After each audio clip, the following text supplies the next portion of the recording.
cidade é maravilhosa. E durante muitos anos da minha vida, que eu sou aposentado, eu fui da área educativa. Eu fui orientador educacional da Secretaria de Educação do Distrito Federal. E uma coisa que sempre a gente percebia na nossa atividade diária era essa analogia que sempre se fazia e até hoje se faz sobre ser a escola a responsável pela educação. Só um minuto. Então a gente sempre teve essa coisa e ficava aquele questionamento. Será que realmente é o papel da escola educar? É o papel do professor educar?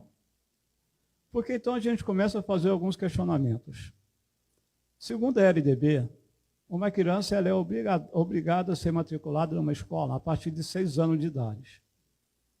Ela pode entrar aos 4 anos na educação infantil e, a partir daí, seguir o seu processo instrucional. E aí vem aquela pergunta, mas se ela é matriculada apenas aos 6 anos de idade, o que vem acontecer com ela antes desse período? Nada? Ou seja, não há uma responsabilidade específica dos pais ou dos responsáveis por aquela criança? Porque a criança, quando ela começa o seu processo de alfabetização, ela vai sendo conduzida a etapas. Então, ela vai para ensino fundamental, ensino médio, vai fazer uma faculdade, um mestrado, um doutorado. Em que momento essa criança ou esse ser vai ser educado? Então, nós vamos concluindo, de alguma forma, que educar não é papel da escola.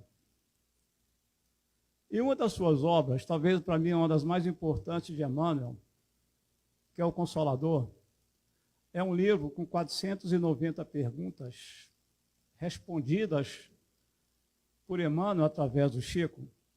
Tem uma questão bem interessante, que é a questão 110. Quando questionaram Emmanuel, qual é a primeira instituição e a mais importante do processo educacional daquele ser que está nascendo? E Emmanuel, então, responde a Chico, o lar. A família é a primeira base educacional do que perpassa os pais. Porque a gente vai analisando o histórico da nossa educação, ou do conceito de educação, a gente vai concluindo, por exemplo, que nós nunca fomos órfãos, enquanto aqui encarnados, de conceitos, ou de especialistas, ou de pensadores que vieram a esse mundo nos apresentar conceitos específicos da educação. Se a gente pegar, por exemplo, Platão foi aquele filósofo quem primeiro fundou uma escola. 490 anos antes de Cristo, ele colocava alguns jovens no jardim e ali ele passava a ensinar matemática e filosofia. E ele então, ele disse uma frase bem interessante, que ele fala assim, olha, o único bem que um ser humano vai levar para o mundo espiritual ou para após a morte é a educação. Depois nós vamos ter outros pensadores. Nós vamos ter, por exemplo, uma frase bem importante, né, do Albert Einstein, aquele físico alemão, quando ele disse assim, olha, a única coisa que me resta, quando eu aprender aquilo que eu esqueci na escola, é a educação. Licurgo, 390 anos antes de Cristo, um grande orador da Grécia Antiga, ele, certa feita, ele foi convidado a fazer uma palestra sobre educação. Dada a importância do tema, ele pede um tempo de 6 meses para que ele pudesse se preparar para falar a respeito da educação. E ele, então, vai fazendo um paralelo através de 2 animais, que são 2 cachorros e 2 lebres, fazendo uma demonstração clara do que é um ser educado diferentemente de um ser sem a educação. Maria de Montessori, que era uma médica italiana, que teve o mesmo pensamento de Pestalozzi, porque nós sabemos que Pestalozzi foi quem apresentou a Allan Kardec a pedagogia da afetividade. E Maria de Montessori, ela, como médica pediatra, ela queria entender todo o desenvolvimento cognitivo das crianças. Então, ela passou a estudar pedagogia, né, principalmente. E ela apresenta aos pais, naquela época, também a ideia da pedagogia do afeto. Porque, certa feita, quando ela foi questionada por uma mãe de uma criança de 2 anos, quando é que ela poderia iniciar o processo educativo da criança, ela respondeu: olha, a senhora está atrasada há 2 anos e 9 meses. Há 2 anos e 9 meses? Sim. O que ela quer dizer? Que o processo educacional, ele inicia bem antes da concepção. Bem antes. Porque nós vamos compreendendo a doutrina espírita, porque a base do espiritismo, gente, apesar de que Kardec nos traz claramente, né, fora da caridade de uma salvação, mas ele vai questionar e nos apresentar a base da caridade na questão 886 do Livro dos Espíritos, quando ele apresenta o BIP, né, que é benevolência para com todos, indulgência para as imperfeições alheias e perdão das ofensas. Então, Kardec deixa claramente, porque Kardec foi um grande professor. Para quem não sabe, enquanto ele era Hippolyte Léon Denis Rivail, um físico, um pesquisador, um astrônomo, mas, acima de tudo, pedagogo, porque ele dava aula, ele ensinava gratuitamente as crianças lá na França, ele apresenta em uma das suas obras temáticas, que muitas obras do de Hippolyte Léon, né, elas eram estudadas nas escolas lá na França. Enquanto Hippolyte, enquanto filósofo, enquanto pedagogo, ele vem nos apresentar um conceito profundo da educação. E esse conceito ele até apresenta também na questão 685 do Livro dos Espíritos, quando ele está trabalhando sobre as leis. Ele vai falar da lei do trabalho, vai falar do descanso, né? Momento do descanso. E ele apresenta a ideia de educação. Não uma educação formal, ditada e direcionada pelos livros específicos, mas uma educação que busca, de alguma forma, a transformação. E nós, quando nós conhecemos a doutrina espírita, porque, como eu disse, a base dela é a educação, nós começamos o nosso processo de mudança, porque nós mudamos, não tem jeito. O André Luiz ele nos fala no livro Agenda Cristã, que quando nós tomamos contato com o Espiritismo, em 2 semanas é o suficiente para a gente mudar a nossa concepção. Mudamos? Nós mudamos, gente, não tem jeito. O que a doutrina nos apresenta, ela muitas vezes ela vai até de encontro àquilo que nós acreditamos, que nós buscávamos, né, em outras áreas. Então nós mudamos. Agora, nós não transformamos, porque a transformação é exatamente uma ideia profunda da educação. Transformar não vai ocorrer no estalar de dedos. Olha só, quando a gente faz uma análise buscando o nosso autoconhecimento, que é aquilo que Emmanuel apresenta como a maior necessidade nossa, a gente começa a ter o entendimento de que nós somos espíritos milenares, né? De alguma forma, nós somos egressos de outras denominações religiosas. Se não nessa, mas em outras reencarnações, nós já passamos pelo banco de outras religiões, o catolicismo, o hinduísmo, né? E muitas outras. E gravamos isso no nosso arcabouço perispiritual.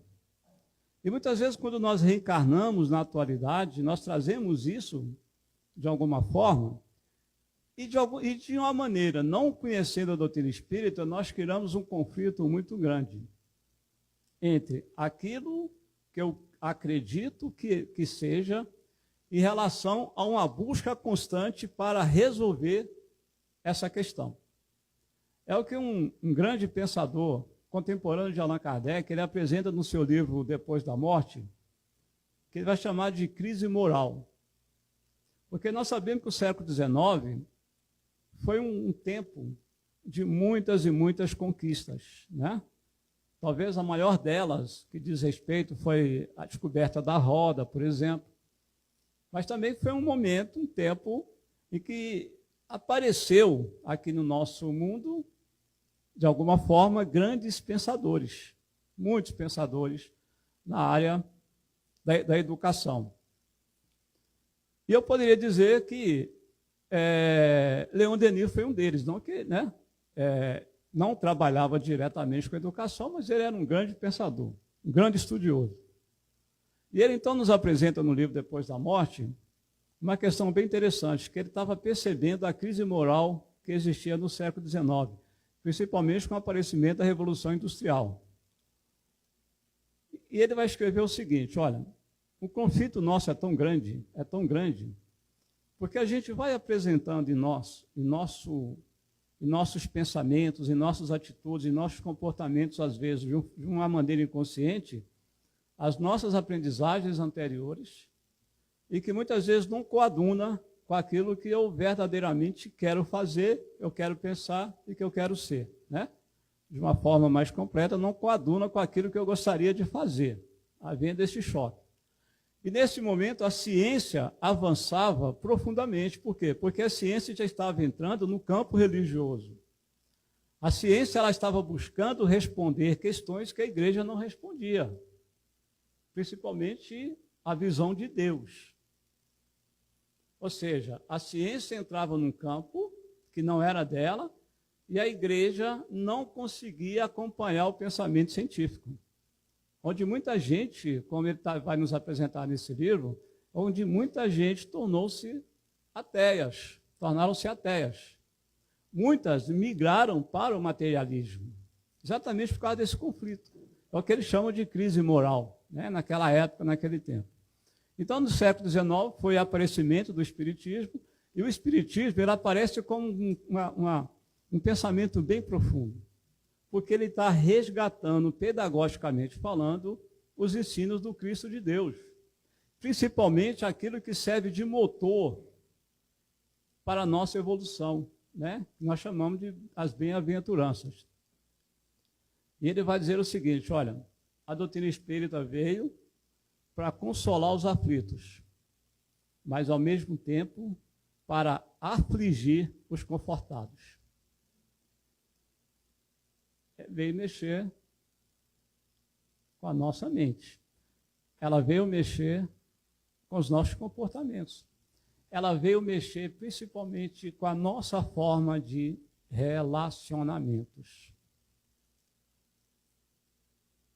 E mexe até hoje. Quando a gente vai pegar, por exemplo, uma proposta da ONU para a educação do século XXI,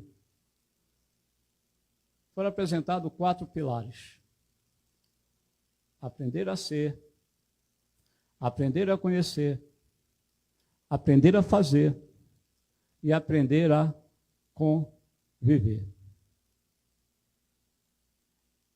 Esses 4 pilares guardam uma relação profunda com os ensinos da doutrina espírita. Aprender a ser. Ser o quê? Vamos ver no Evangelho: ser de perfeitos, como perfeito é o vosso Pai Celestial. Aprender a conhecer. Conhecereis a verdade, e essa verdade vos libertará. Aprender a fazer. Faça ao outro aquilo que você gostaria que fosse feito a você mesmo. E na minha concepção, o pilar mais difícil é o aprender a conviver. Hoje no mundo nós somos aproximadamente 8 bilhões de pessoas. São 8 bilhões de individualidades. Estamos aqui com esse salão quase lotado de encarnados. Aqui não tem ninguém pensando da mesma maneira, do mesmo jeito, da mesma forma do que o outro. Porque cada um está aí com a sua preocupação específica, o seu pensamento específico, a sua vontade específica. Então, nós somos uma individualidade, são 8 bilhões de individualidades. Como conviver com essas diferenças? Como conviver? E o conviver guarda uma relação com o Evangelho, né? Amar a Deus sobre todas as coisas, amar o próximo como a si mesmo e amar até o vosso inimigo. Perceberam como é difícil conviver? A gente não consegue conviver, às vezes, com o nosso filho, com a nossa filha. A gente não consegue conviver com o vizinho, com a vizinha, com o chefe. Dificuldade. Então, nós temos que aprender a conviver. E quando a gente fala de educação, e não é o papel da escola, porque se fosse o papel da escola, como é que seria uma sala de aula, por exemplo, com 36 individualidades e uma professora? E olha que interessante, a professora, quando ela entra na sala, ela tem, durante o ano letivo, 200 horas aulas, ou 200 dias letivos, né? Do ano de 365 dias, 200 dias letivos de aula. Ela tem que cumprir um programa estabelecido pela sua Secretaria de Educação. Ela tem metas, ela tem objetivos. E foi feita uma pesquisa, por exemplo, que um professor, ele gasta 21% do seu tempo de aula ensinando uma criança a não bater, ensinando uma criança a não xingar, ensinando uma criança a não pegar coisa que não é dela, ensinando uma criança a respeitar o próximo. Isso é papel de professor. E onde é que fica a responsabilidade dos pais? Se o Espiritismo nos fala que a missão mais importante que nós temos na Terra é a paternidade e a maternidade, qual é a responsabilidade dos pais?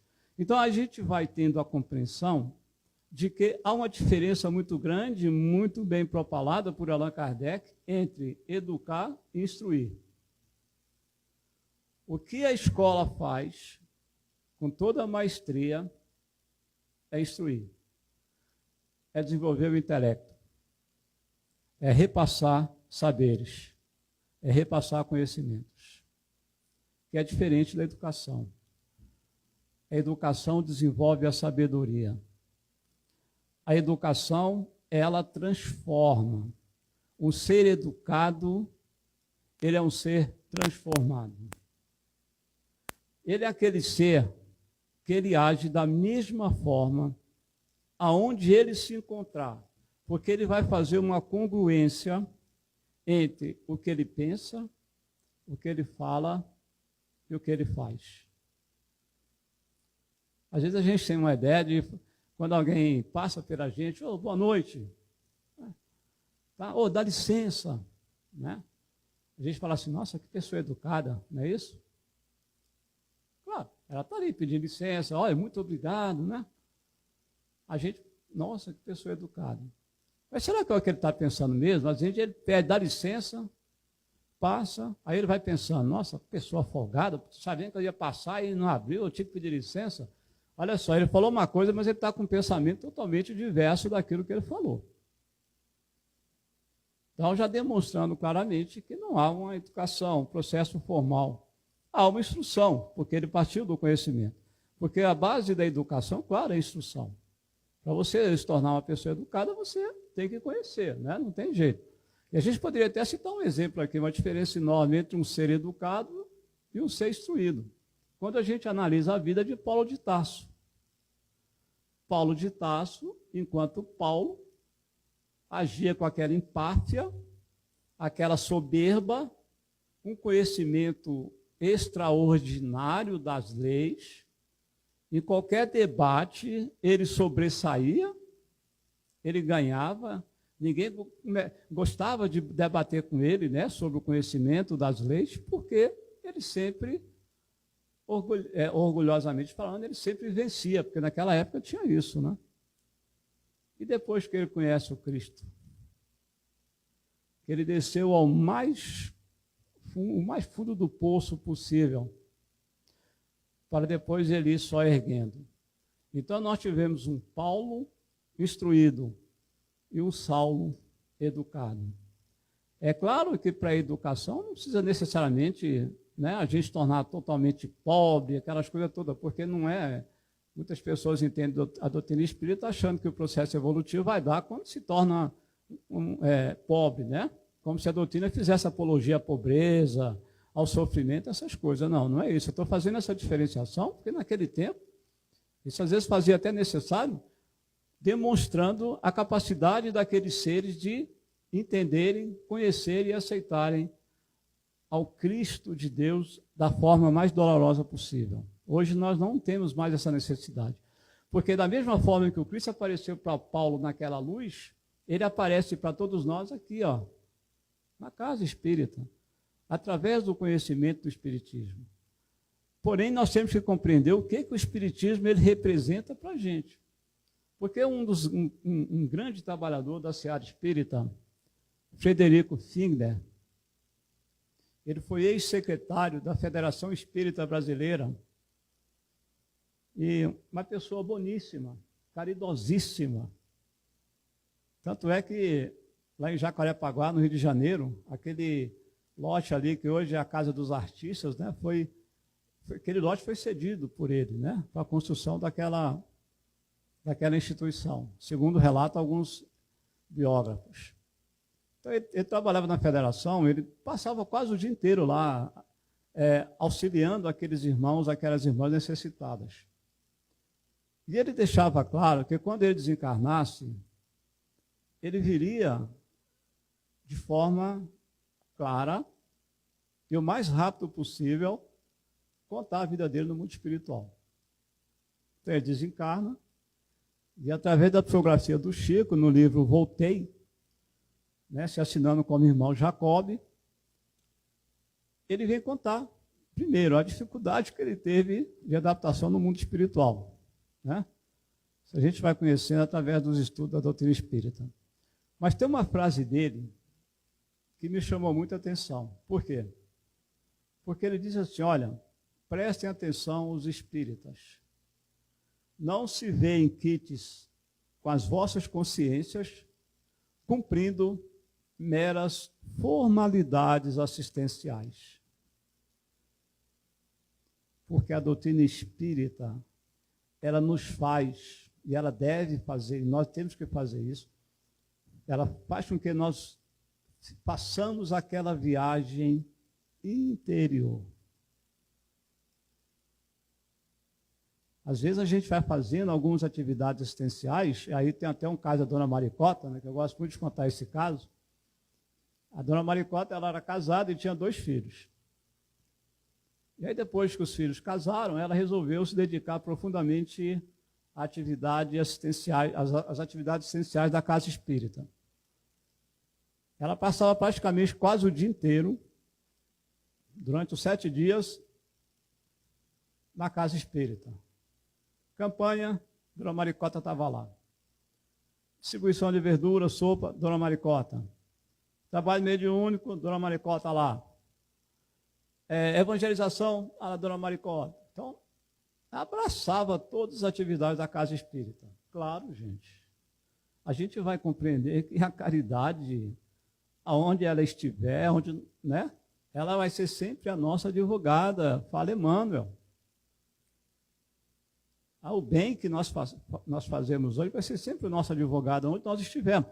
A gente vai ver isso com André Luiz, né? Quando André Luiz, mesmo com Choça, está lá no livro Nosso Lar, ele aviou 6.000 receitas durante 15 anos de clínica, mas ele fazia aquilo com uma má vontade fora do comum, mas não deixou de ser caridade.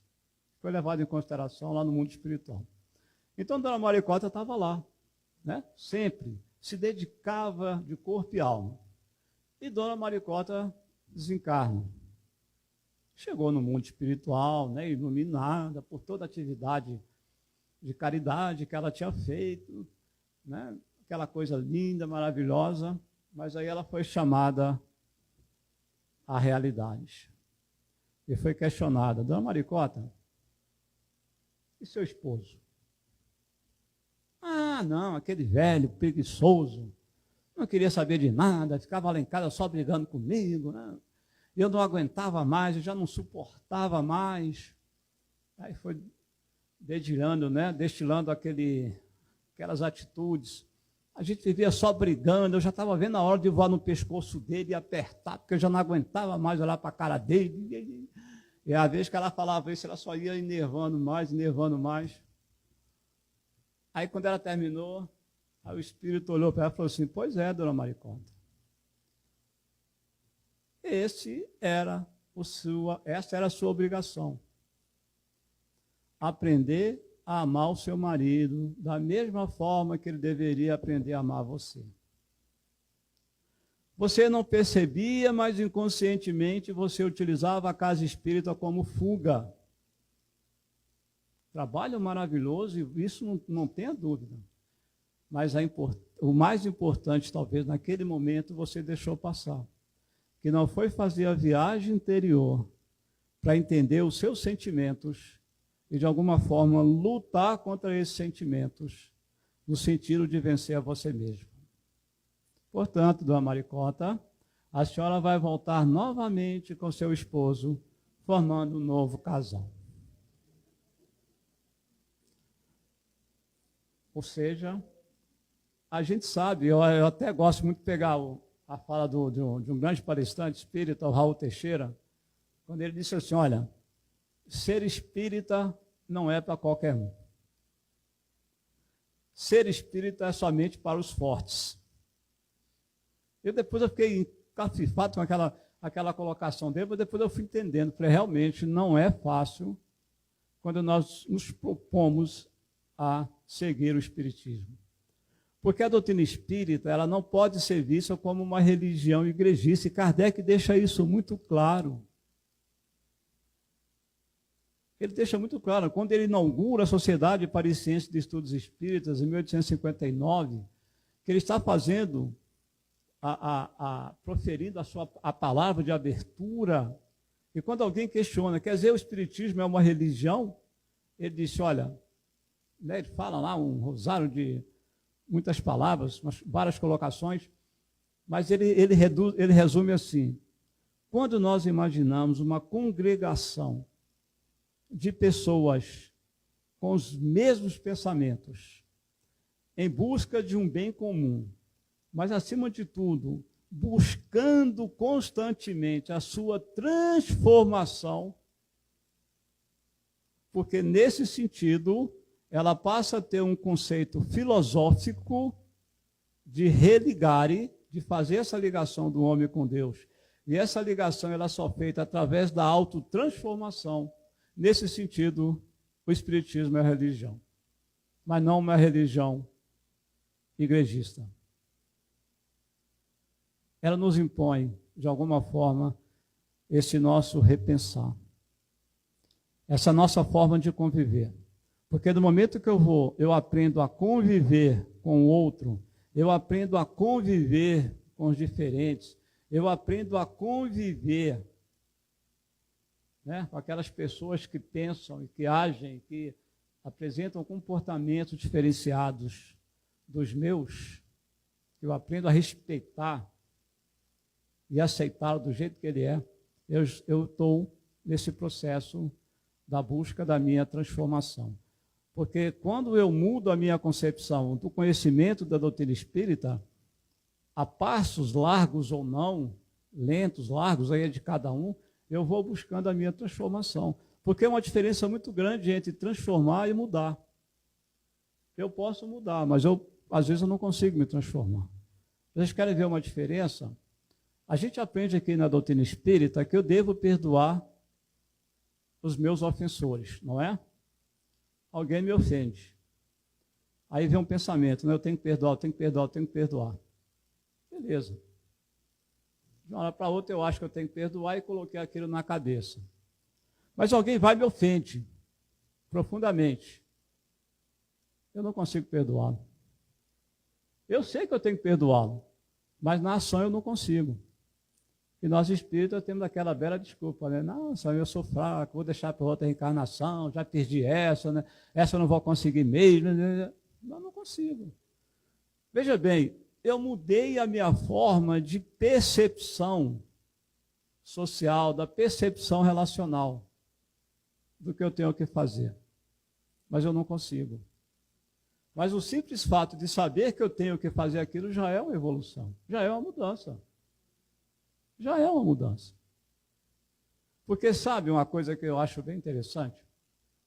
Quando Michelangelo, ele estava batendo aquele bloco enorme, pesadíssimo, para apresentar ao mundo a sua maior arte, né, a maior obra, que foi o Davi. Diz que tinha uma criança, um jovem olhando para ele, e perguntou assim: por que você está batendo com tanta força nesse mármore?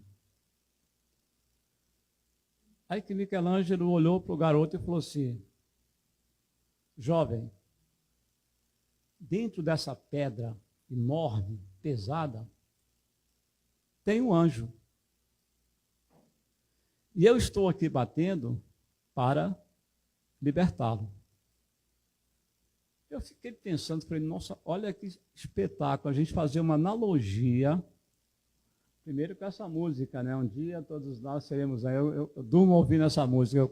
Eu ouvi aqui nesse grupo maravilhoso e nunca mais eu esqueci, né? E aí, um dia todos nós seremos anjos, seremos anjos. A gente vai fazer uma analogia bem profunda com a mensagem do Cristo. O maior educador que o mundo já nos apresentou foi o Cristo. Está lá na questão 625 do Livro dos Espíritos. Qual o tipo mais perfeito que Deus nos enviou para nos seguir de guia e modelo? Jesus. Jesus foi o grande pedagogo. Tanto é que ele pediu que fosse chamado de mestre, porque mestre é o que conduz. Mestre é diferente de professor. O mestre é educador. Porque o professor, de alguma forma, todos nós somos. Todo mundo é um professor. Por quê? Professor é o que ensina algo a alguém. Um marginal que está lá na favela, agora nesse momento, ensinando uma criança a mexer numa arma, é o professor. Alguém que esteja ensinando uma outra pessoa a fazer o mal, é o professor, porque ele está ensinando alguém. Porque a educação, ela é mais complexa e mais profunda. Então, todo educador é um professor, mas nem todo professor é um educador. Educação é quando a gente recebe algo do outro de uma forma equilibrada, que nos faz repensar, que nos faz nos criticarmos, né, a nós mesmos, em relação àquilo que eu sou, o que eu posso fazer e aonde eu quero chegar. Então, é um processo. E aí, quando a gente faz analogia com esse anjo, é o que o Cristo está fazendo conosco. Porque, veja, é como se nós fôssemos uma pedra de mármore, dura. E o Cristo nos fornece, né, porque Ele está quebrando essas pedras, como? Através dos nossos processos reencarnatórios. Então, a educação é um processo, gente. Ninguém vai ser educado de uma hora para outra. Ninguém vai sair daqui hoje dizendo, nossa, me tornei um ser educado. Não é isso que acontece. Não é dessa forma que as coisas acontecem. Agora, nós com certeza vamos desenvolver o conhecimento, nós vamos desenvolver a sabedoria, porque a educação, desenvolver o conhecimento, claro, o saber, mas a educação é desenvolver a sabedoria. E para desenvolver a sabedoria, às vezes eu nem sempre preciso da instrução, né? Nem sempre, porque eu convivi com pessoas com pós-doutorado extremamente mal educadas. Eu convivi com pessoas analfabetas, pessoas educadíssimas. Pessoas educadíssimas. Então, porque a gente tem esse propósito de que a doutrina espírita nos faz repensar. O espiritismo ela veio exatamente para isso, no momento certo, porque nós, com a nossa inteligência já evoluída, num patamar mais profundo, tínhamos a compreensão, podíamos ter uma compreensão mais exata daquilo que os espíritos nos apresentaram. Allan Kardec fala isso no livro, o Evangelho, na introdução, de que as coisas só acontecem a partir do momento que há um amadurecimento intelecto-moral das criaturas. Então, o Espiritismo apareceu no século XIX, por quê? Porque já ocorreu esse amadurecimento. Ocorreu esse amadurecimento. Então, o que nos falta hoje é a gente ter essa percepção do que eu sou capaz de fazer, da minha capacidade, da minha possibilidade de buscar sempre o processo da autoeducação. Porque para eu educar, eu tenho que ser educado também, né? Não adianta nada a gente querer fazer uma coisa, impor alguma coisa, se a gente faz diferente. Porque nós entendemos que, eu costumo dizer essas coisas assim, que a gente é muito saudosista, né? Muito saudosista. A gente lembrava muito da educação que a gente recebia dos nossos pais, né?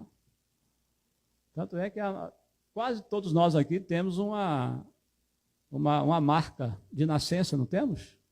Se não de nascença, também na infância, né? Porque chinela de mamãe fazia curva, não fazia, gente? É brincadeira, né? A gente aprontava, mamãe jogava o chinelo, ele dava uma volta no mundo, mas ele acertava onde ele tinha que acertar.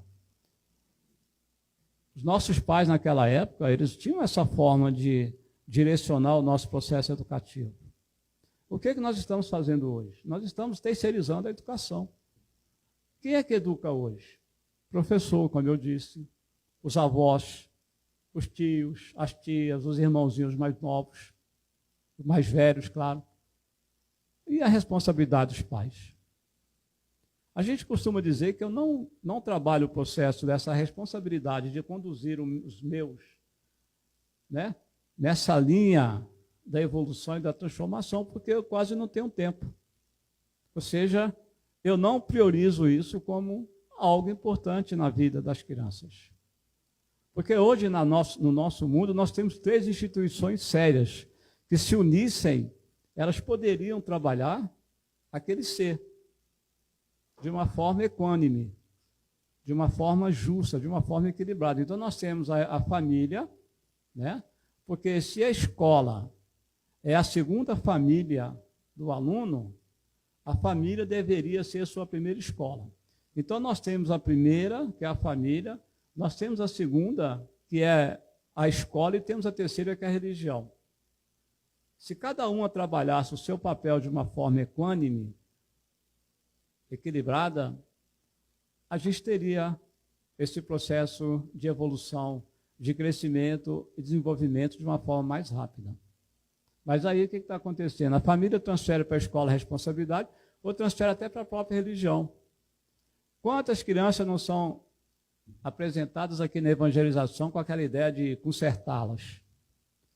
Vou levar lá para tomar um passe, vou levar lá para... Não, gente. Às vezes é uma questão da firmeza, dos direcionamentos dos pais. Sabe por quê? Porque nós somos a última geração de filhos que obedeceu os pais. E somos a primeira geração de pais que obedece os filhos. Nós somos a última geração de filhos que fez de tudo para agradar os pais. E somos a primeira geração de pais que faz de tudo para agradar os filhos. Nós temos medo de educar. E para educar, eu costumo dizer, é igual um soro caseiro. Ela tem que ter uma pitadinha de sal e uma pitadinha de açúcar. Se nós analisarmos o desenvolvimento de uma criança, por exemplo, e aí a gente vai vendo isso dentro da psicologia, né? Eva está aí, desde que ela está ali, sendo que ela foi gerada, que ela já começa a ter toda a percepção do ambiente que ela virá, ela já tem uma concepção, como é que é a relação dos pais, porque ela percebe, ela é um espírito, né, gente? E sem contar que ela tem aquela ligação profunda, afetivamente, com a mãe, né? E geralmente, quando acontece um embate externo, a mãe, ela sente muito e ela acaba repassando isso para o bebê.